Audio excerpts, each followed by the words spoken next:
And welcome to Two Gray Goatees and a Whistle. I'm your host, Coach Huddy, along with the coach's wife, Amanda.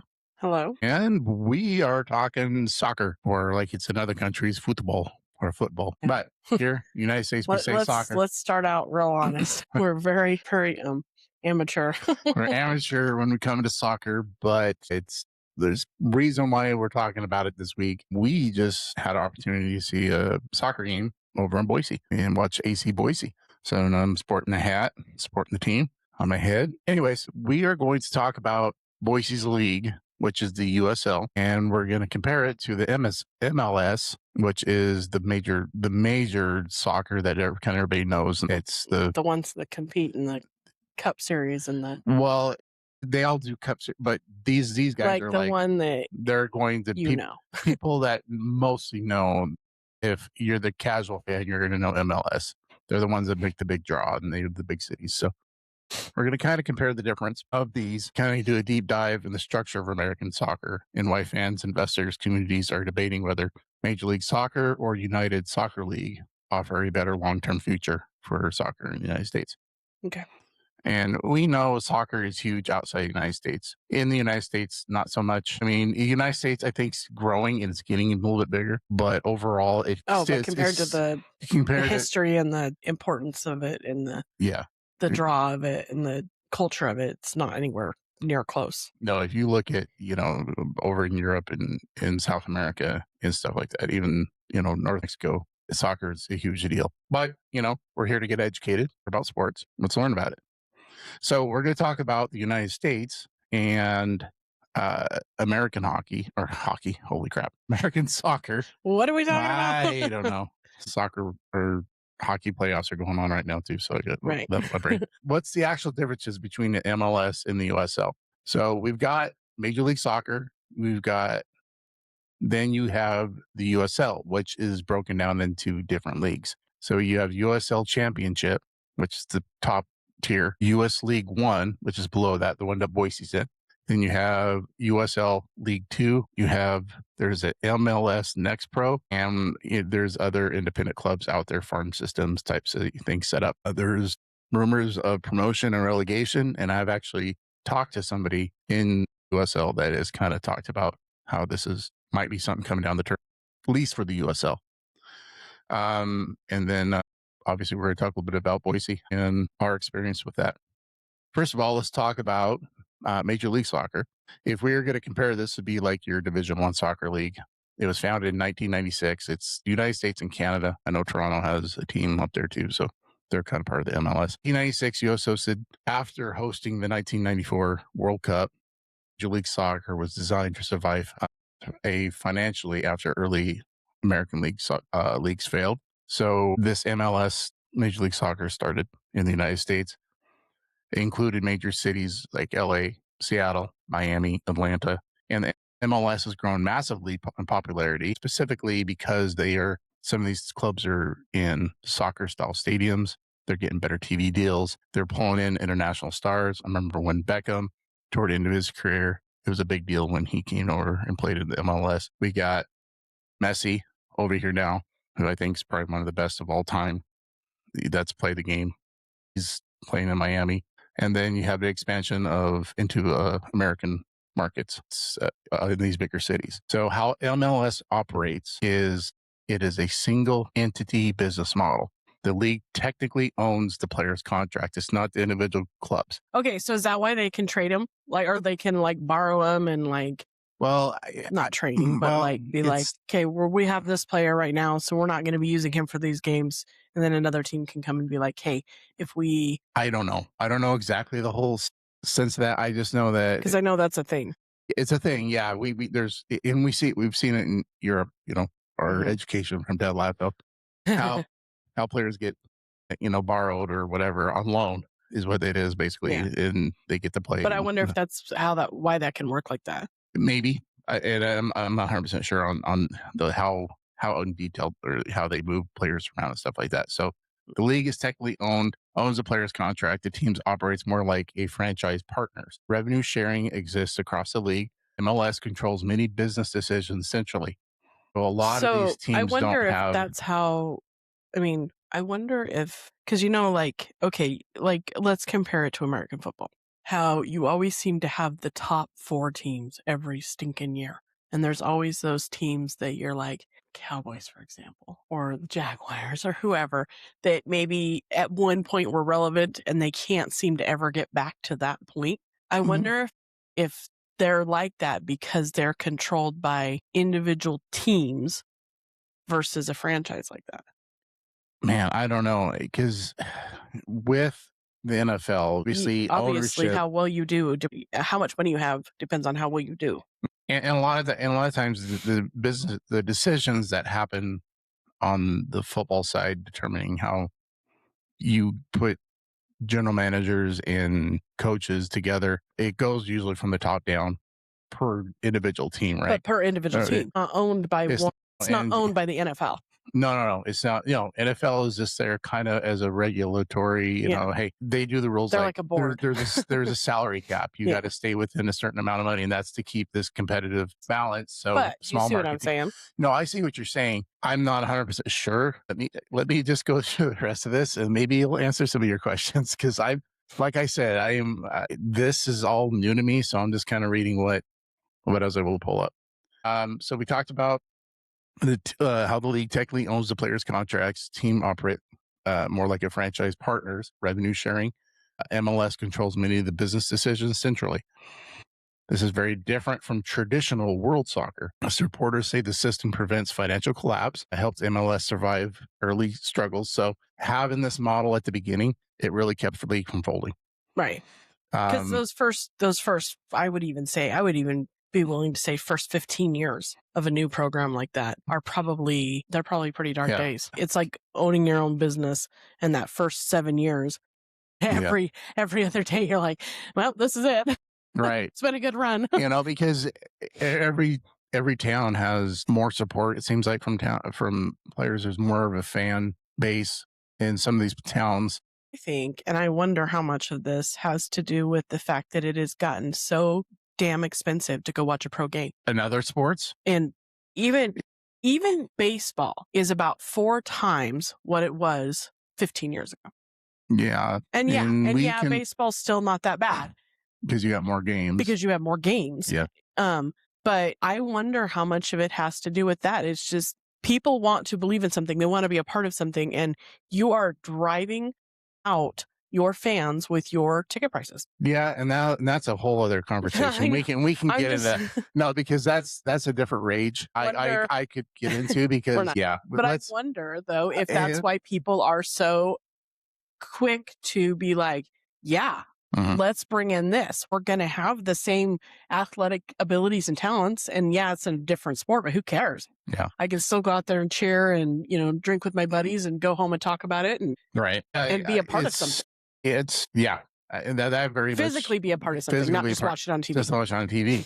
Because we're like, well, just watch it on TV if you can't afford it. Well, F you. I'm going to a game. We're not going down that road. Yeah. Okay. So, all right, moving on. Just a thought. So let's talk about how this differs from traditional world soccer. So supporters say the system prevents financial collapse. We talked about that.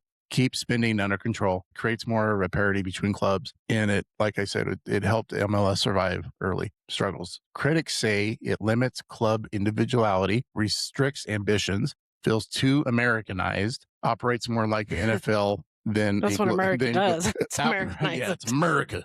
Operates more like the NFL than global soccer.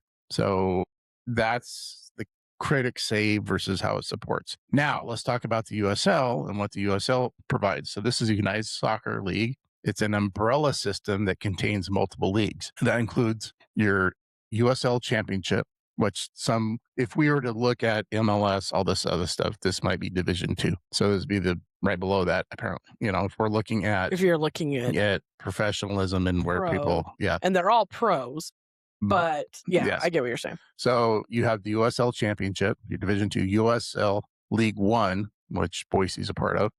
That's your Division 3. Then you have USL League 2, pre-professionals. There's a USLW League, Women's League.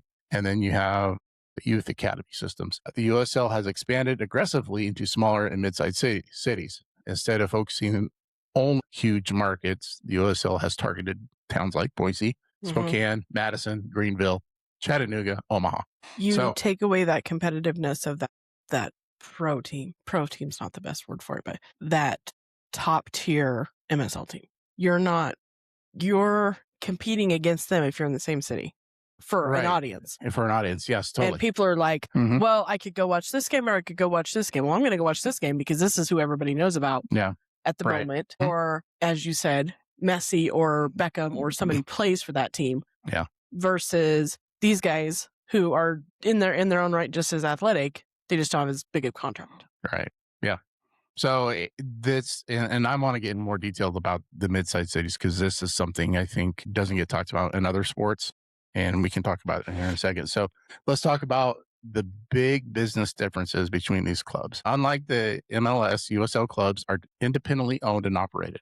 That means clubs control their own player contracts. Owners have more freedom. Team creates their own identity. Clubs can build unique community cultures. Supporters of the USL model say it feels more like a real world football. One analyst explained that USL soccer clubs are independent first and foremost and operate more like a traditional global soccer clubs rather than developmental affiliates. But independence also creates its own challenges, less centralized revenue sharing, more financial risk. Some clubs fold or relocate. Stadium costs can overwhelm owners. A recent report from The Guardian pointed out that several USL clubs have ceased operations over the past decade because of travel costs, stadium expenses, and consistent revenues. Pros and cons of MLS. Here we go. Stability. MLS clubs benefit league-wide financial support, revenue sharing. They get the biggest stars. We talked about Messi as one of their more international stars. Many MLS stadiums have elite stadiums, training centers. They got a big deal with Apple TV, which is a big service. The cons is expensive expansion fees. So MLS owners, you can cost hundreds of millions of dollars to get a franchise. It's a closed system, no promotion or relegation, a lot like we have with other sports around here, NFL. The promotion relegation thing to me is... You haven't made it to a champion. Haven't made it to the playoffs in the last 20 years. You're done. You're done. Go play with the colleges. Right. If I think it would be very interesting if, and I don't think it'll ever happen, but to have NBA, NFL, or baseball have some kind of relegation system. But it's NBA is another one of those. Certain franchises have so much stinking money. Yeah, their model's built a little differently than NFL's. I mean, they have a salary cap. They have a way of capping things to a degree, but you also have. You only need 10 players versus 50. Right. Exactly. Yeah. So it's a little bit different.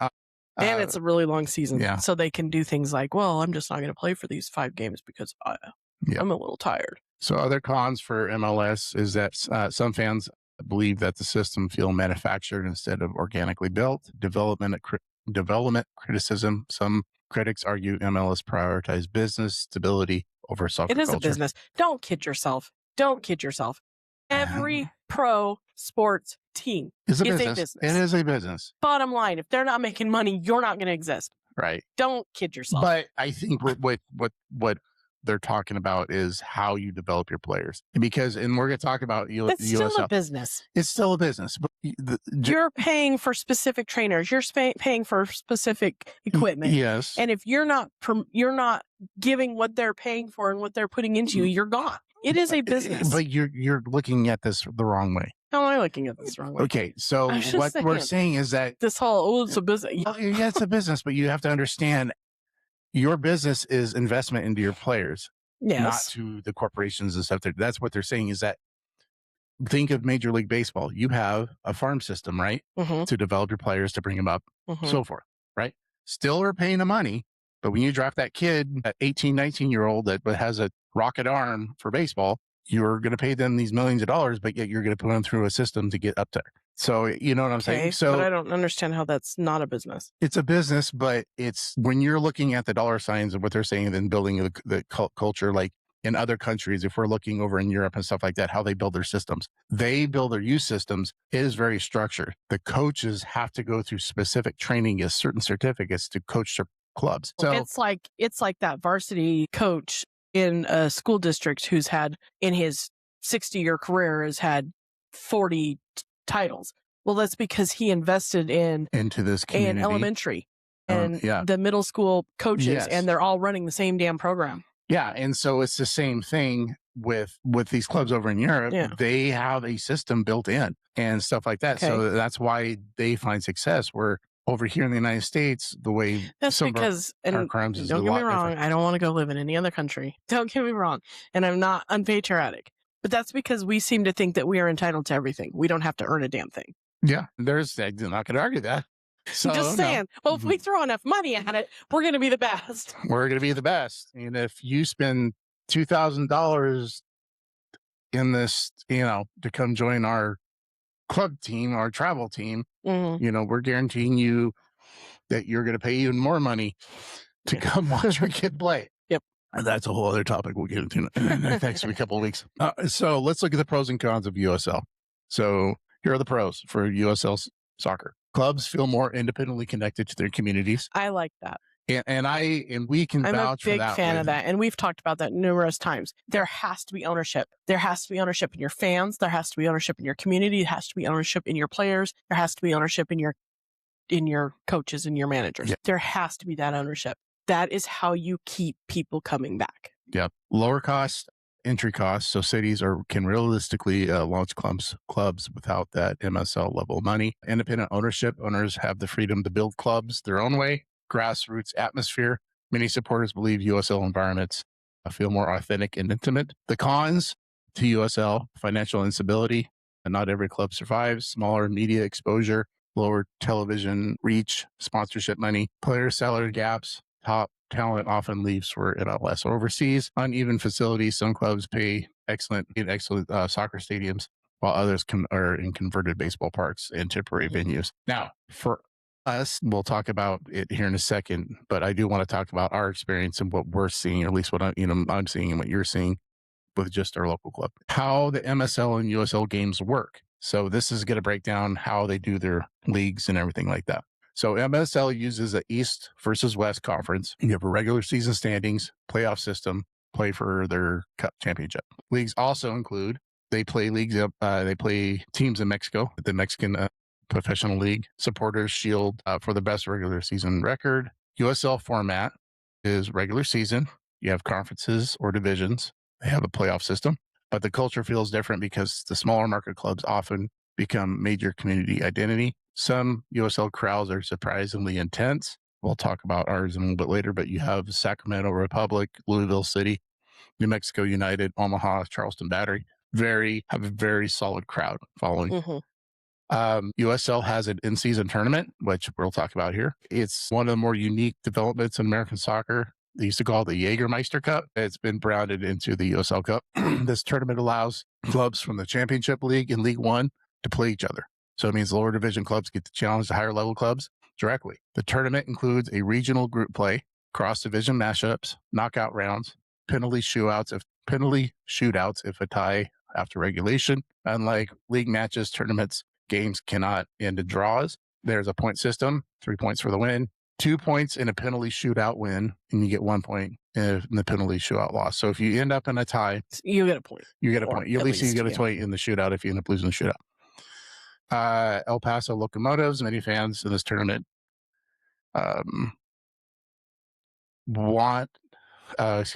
preview of what you could be seeing promotion and regulation in USL. That is one thing that's been getting talked about. And if anybody doesn't know what that is, basically what they do is similar to what they do over in England. It's not just one team. No. It's the entire club, or the entire club gets to go to the next level. So they'll take, which is cool. But if you don't perform up there, or if there is a team up there that's not performing, they drop down to the. So basically, they take your top, and I don't know if it's the bottom four, or you take the top two, bottom two, but you would have a cutoff line. Yeah. And let's say you're in the Championship League and you finish in the bottom four, you would get relegated to the League One. And then on the other side, League One top four would get promoted up. Yeah. So they stay the same size league-wise, but you might have some. They get moved. Swapping of teams. So this is that promotion relegation that's been getting talked about. And when I did get to talk to Coach Poland, who's the coach and manager at FC Naples, that was something they were talking about. I don't know if it's going to happen or when it's going to happen, but it's something that's being talked about.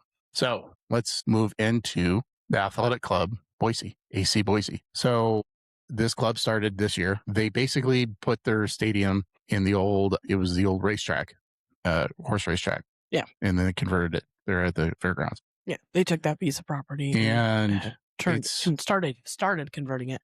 Yeah. They have a field and they have some stands, but I don't think they're anywhere near done. No, I think they're in the middle of, because they got a lot of the storage containers. There's a lot of temporary structures. The experience, it was fine. It really wasn't. I guess it won't hold up for 10 years, but it's going to hold up for the next. It's going to hold up until they 5 get, and years. you can tell that they got stuff going around it, trying to get stuff built up. So I think this is something that's, if you've been to Boise, it's not something I think it's completely done. No. Something that's going to be done in phases. I think so. Which is smart. You can't just invest everything at once.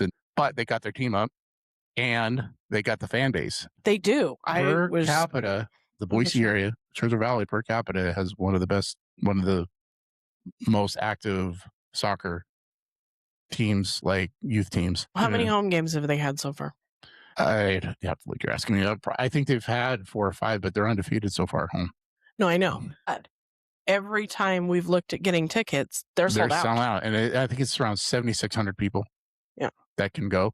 And even on a Wednesday when we went, it was full. So we had an opportunity to go watch them play this last Wednesday, and they played Naples, which was kind of set up that way because I got introduced to USL soccer through this podcast. And to me, one of the reasons having this podcast is that you get to meet so many different people. The people that have reached out and I've been in getting contacted with are amazing people, and they're all under the same umbrella of how important team sports are and individual sports are, and sports are as a culture, and and as creating human beings that are right. They're all under the same. Yeah, it doesn't matter what sport it is. It doesn't matter the level of sport. I mean, it's been amazing that some of the people. So Coach Poland, or he's called Coach Gaffa, okay, and got to talk to him and his journey into soccer, and so we got to go to the game, got to talk to him for a brief minute. It was nice that he was able to take his time out just to come up and say hi. So I appreciate that from Coach Gaffa to come talk to me before the game. Our seats were in the beer garden, which was cool. It's really, I think on the weekend it would be a different scenario. We're not big drinkers. No, we're not. And I don't know how people go to these pro sports games and get wasted. It's so expensive. It was like 10. We were looking because we just looked at the prices. It was like $10 or $15 for beer for one alcohol. Solo cup of beer. I was like, nope. Well, that's just it. Like, okay, so let's say you need 8 beers to get to that level of you want to be at $100, just like that. Just like that, $100 a person. Per person. That's after you paid for your ticket. So and anything else you did. So let's talk about a little bit about Boise's setup. Stadium is actually pretty cool. I liked it. It was really nice. Did. You're pretty much on the field. You're where right. We were at. Yeah, I mean, everywhere you walk, you're at pitch level. Yeah. Like everywhere you walk. Yeah, it was really cool. And within steps of it. I really liked it. Would kind of reminded me of IFL, just how you feel like you're not standing on it, but you feel like you're matter just by being there. Yep. And nobody gives a shit that I was there, but I felt like I was a part of something versus going to an NFL game or even a Major League Baseball game where you go sit up in the stands and you might see and it's still fun, but it's not the same. No, feeling. Not the same energy. No. And so, so when we were there, the only downfall from sitting in the beer garden section is there is part of the field that is kind of obstructed by. Well, and I think that will change when they're done with all their construction. Yeah, because right now where they have their crow's nest, where the media has to be and stuff like that. It's like a temporary structure. It's like a temporary structure, and I think in the future that eventually will get moved back and stuff, and the vision will get better. But I mean, tickets were $35, and it wasn't. It was standing only, but there was standing round tables and there was some seating there, but it was pretty much, and I thought it was like, okay, we got to be in a certain area. No, it's when you're in that designated area. Yeah, you kind of be wherever you wander around, and so you can be right up on the fence. Mm-hmm. The only thing is if you're down level, you're kind of obstructed by the visiting sides. Yeah, you're right behind the visiting team, which is kind of rude, Boise. Come on. I totally get it. I get it. Strategically, I totally get it. They get it. You have the obnoxious fans are going to be right there and just hammering behind your And Coach Gaff, it was funny. There was, in most of the fans were there just to celebrate. They're just being fans. But there's some there was nothing, that was, they're making their typical heckling on the players and the coach. But I don't care what level you're at. If you don't have a thick skin, no, you're never gonna make it. No, and I think anybody even that's as in a that player, business, they you're not gonna understand make it. you're gonna get heckled. It happens. But then what I do want to talk about is the one section, the River Guard. Those fans are amazing. We are getting tickets to that, and we are taking some kids. Yeah. I'm sorry. The That's River gonna Guard. happen. So the River Guard section is set up in the one end zone, the one side, south end zone, south side, and it's they got drums. They are singing chants and songs pretty much the entire game. Yeah. And you can hear them everywhere, but like when you're in that section, you're expected to be a part of that energy. You're expected to be a part of that energy. And it was cool. It was very cool. I was a little jealous. So, this is Boise's first year, and they've been doing really good right now. I don't think they've lost a home game. They have played in this in-season tournament so far against the championship league. They played Vegas. I think they came to a draw or a shootout or something like that in the first, or they did really well in the first game. Played Monterey, which is in the championship league.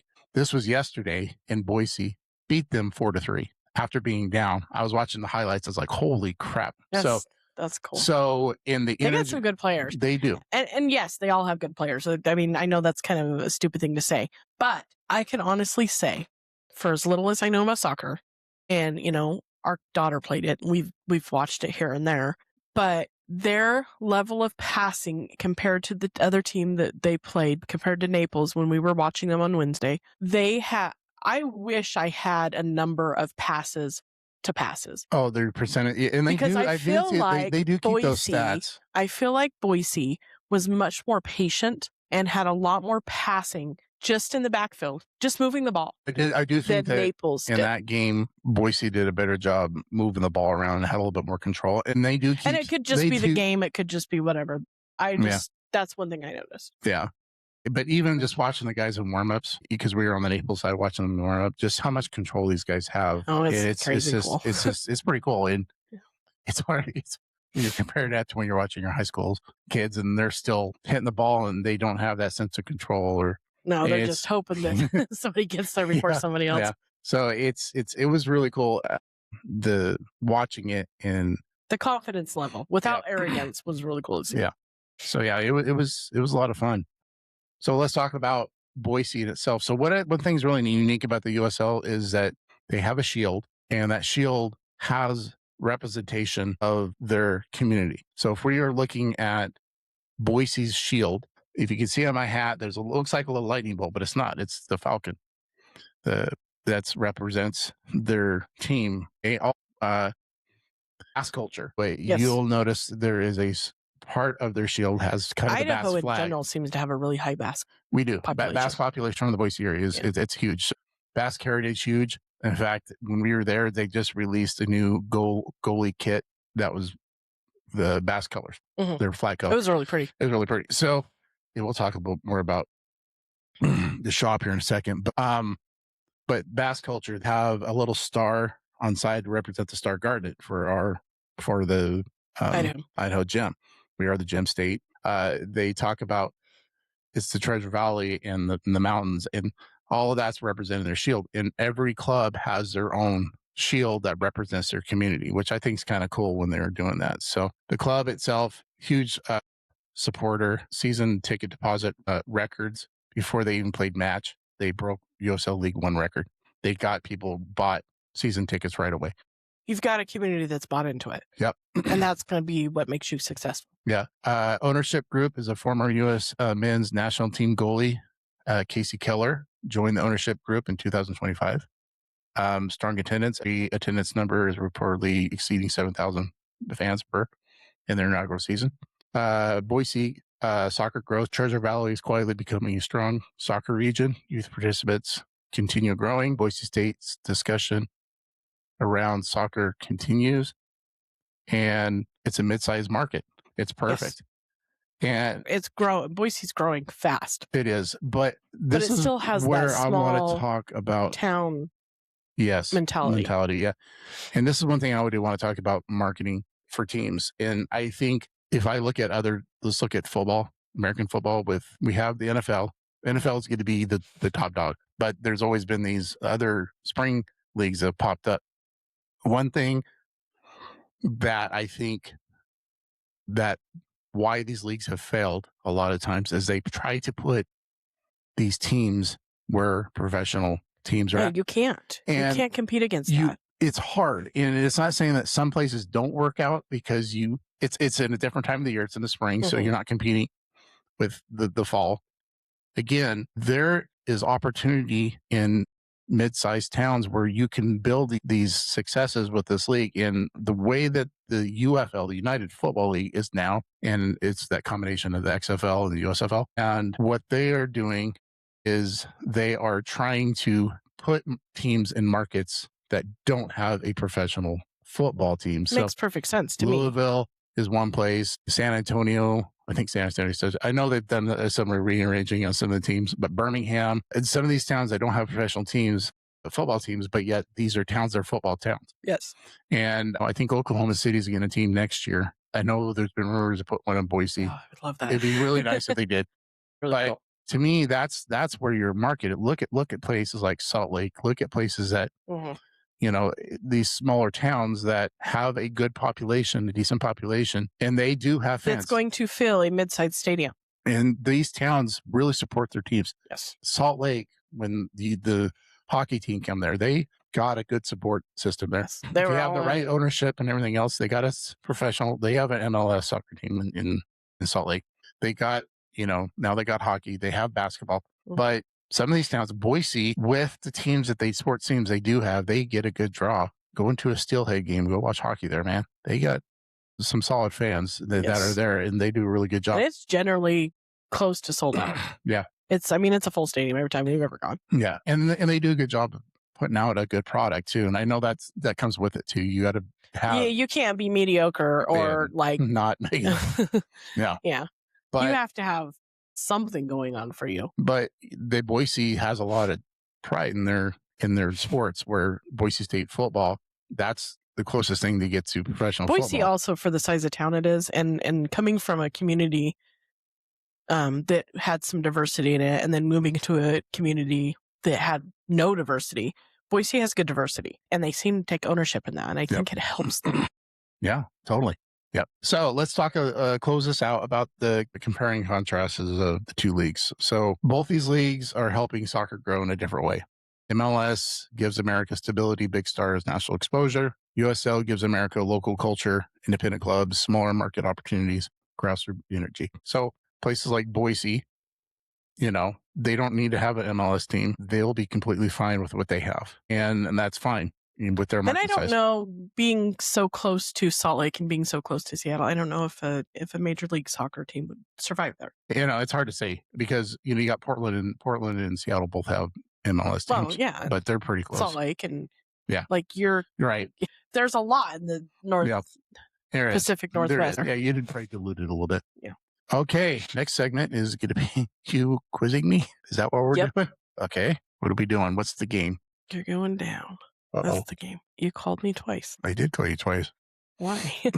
I wanted my water. It was coming. I know. Well, I know that, but patience is a virtue, dude. I didn't want to yell downstairs. You already did once. I did because you didn't answer your phone. Oh, that was before. Yeah. Gotcha. All right. Okay, so I have 5 trivia questions. Okay. It's all about the numbers today. Oh, boy. And then I have a bonus one. Okay. Okay. So, first trivia question. And this is kind of in lieu of, ending what's coming up. How many teams will be competing in the 2026 FIFA World Cup series? Teams? Oh, boy. We're talking countries. Beginning bracket. How many teams are competing? And I have a hint if you need a hint. All right. I'll say 36 teams. Do you want the hint? How far off am I? A little ways, but not, am I too high or too low? You're too low. Too low? So up until this year, there was 32. What do you mean? Up until this Cup series, 32 so they teams had competed. 32 teams in the past. Now it's more. It's more. All right. And I said 36. So that wasn't too far off. No, not up of prior. You're a little ways off. A little ways. 40? 50? 46, 42, 48. 48 teams. 48 teams. That's 48 a lot of teams. That's a lot of teams. I know it's going to be all over. It's not just United States. It's going to be Canada and Mexico too. So I know it's all over the American continent. It's going to be all, but it's not just centralized in one area. I didn't realize there was that many that started. I mean, obviously. Some of these teams aren't good. Yeah, obviously. But I think it's cool that many teams get to come and try to prove your host country gets automatic bid. They always get a team. Really? Yeah. So it doesn't matter where you're at. So because United States soccer right now is not the greatest. No. Boys, women's always seems to do better than men's when it comes to World Cup. Men's USA World Cup has not been fantastic. They're still struggling. Okay. And they're kind of all over the place, these questions. Okay. How many IFL teams are currently active in the Indoor Football League? 14. Oh, I knew you were going to get that. There's 7 in the East, 7 in the West. Okay. And they take 4 teams. All right. Well, so you're 1-1. Right. Number 3. Divided evenly between the National League and the American League, how many Major League Baseball teams are there today? Oh, boy. How many in each division? Well, if you knew how many were in each division, they're divided evenly. You'd know how many there were. Oh, how many teams are there? Yeah. Oh, is it 30? Damn you. It is 30? Yes. Okay, all right. I even had options for you. 28, 30, 34, 38. 30. Nice. Okay, 2-1. Number 4. Which city has the most professional sports teams? City? And how many do they have? Oh. Like pro teams. New York City? Mm-hmm. How many do they have? So let's see. And, they are called, the thing is what's crazy about this is that some of these teams are located in New Jersey, even though they're called New York. So I'll call them just because whatever they're called. Okay. So you have 2 NFL teams, the Jets and the Giants. If we're going to call, even though they're in New Jersey. Okay. You have the Knicks, which is basketball. Yeah, I know. You have the New York Mets and the New York Yankees. So it must be New York teams. Okay. I'm just saying. They have to be in New York. Okay, in New York. Because the number it gave me it's got to be in New York. Okay. And then we have the New York Islanders and the New York Rangers for hockey. Yeah, for hockey. So I've done baseball. I've done basketball. I've done football. Do we do soccer? No. Well, it just said 5. So I'm assuming it's like So how many did I give you? A lot. But you said some were in New Jersey. Yeah. If we're technically talking you were New right York. In the city, though. So So, yeah. Okay. All right. Okay. And it was that's probably an easy question. Okay. Okay. All right. Number 5. How many times have the Toronto Blue Jays been to the World Series? And of that number of times, how many times have they actually won? World Series? How many times? They've been 3 times and won 2 out of 3. Okay. What 2 years did they win? I was like in high school or out high schools. Mm-hmm. I was at 90, No, you weren't. 91, 93. 92, 93. It was 92, 93. They were back. Yeah. Okay. I thought it was 91, 92, but they had made it to the champion playoffs and they ended up losing. They had like Oakland or something was beating them. So, yeah. And then this last season, they played 7 games and got, that was yep. That was a they made heartbreaker it, but for they Toronto. didn't. Yeah. They didn't win. All right. Bonus question. How many times have the Seahawks been to the Super Bowl and what is their record? They have been to the Super Bowl 4 times. They're 2-2. All right. And current Super Bowl champs. We know. All right. Moving on. Okay. Our favorite segment, Mascot of the Week. Since we're talking soccer, we're going to go international soccer. Unique soccer teams. And it might not be unique to them. Well, it came up as one of the most unique ones. Inverness Caledonian Thistle FC. Inverness is in Scotland. Okay. Mm-hmm. So we're going to talk about this team. And I was watching a YouTube video and this guy called Sports Travel Tom, I think is what his name was. And he goes around and checks out these places, I guess. And he was showing this place. Holy crap, we got to visit Inverness. Well, I've always wanted to go to Scotland. So you're going to want to go even more now after I talk about this. So first off, Inverness is located in the Scottish Highlands. Mm-hmm. It is called the capital of the Highlands. And honestly, the scenery looks like something out of a fantasy movie. The city sits near the Moray Firth in northern Scotland and is only a short drive to the famous Loch Ness. The team basically plays soccer in the shadow of Nessie, the Loch Ness monster. Their stadium is like right on the water. It's pretty cool looking. That's cool. The population of Inverness is around 50,000, which makes it smaller than many of the American suburbs, but it is one of the fastest growing cities in Scotland. Despite its small size, Inverness is a major hub for tourism, fishing, renewable energy, engineering, North Star Energy Industries. Tourism plays a huge part because of the Highland culture, the castles, the hiking that goes around in that area. Glasgow whiskey distilleries, Scottish whiskey, man. And of course, the mythical Loch Ness Monster. The origin of the name, Inverness Caledonian Thistle. Mouthful. Club formed in 1994 through a merger of two older Highland clubs, the Caledonian FC and the Inverness Thistle FC. So instead of one team dying off completely, they combined identities to create the Caledonian Thistle. Later, they added Inverness to better represent the city. So basically, it's a soccer club and a result of two rival teams saying, hey, look, if we're not going to make it, we're not going to make it. Let's join forces. So it works. The merger has changed Highland soccer forever. Before, the Northern Scottish clubs struggled to join the professional leagues because of travel distance were brutal. Scotland's biggest clubs mostly are centered around Glasgow and Edinburgh. Inverness is way up north, and we're talking bus rides are probably feel like long NFL road trips. In the 1990s, league expansion finally opened. Distance for them. Distance for them. I'm sorry. Us as United States people in our country, our country is gigantic compared to anything. Our states are bigger than your countries. So our countries, we make road trips in 10, 12-hour days.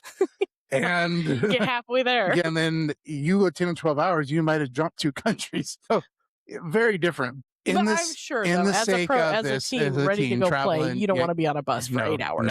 No. So I get it. But in the 90s league expansion, the Inverness Caledonian Thistle took advantage of this immediately in the 90s to be able to join the expansion. The club was really crazy. It grew really fast up the soccer ladder. The team didn't exist in 1994, but within a decade, they won the lower division titles in promotion, reached the Scottish Premier League in 2004, and creating the expansion team today, suddenly competing with the Yankees or the Cowboys 10 years later. So being an expansion team, and the next thing you know, you're playing at the top level. One of the biggest moments in Scottish history, in 2000s, Inverness faced Celtic, one of the highest clubs in all of Europe, in the Scottish Cup. Nobody expected Inverness to win, and then they beat them 3-1.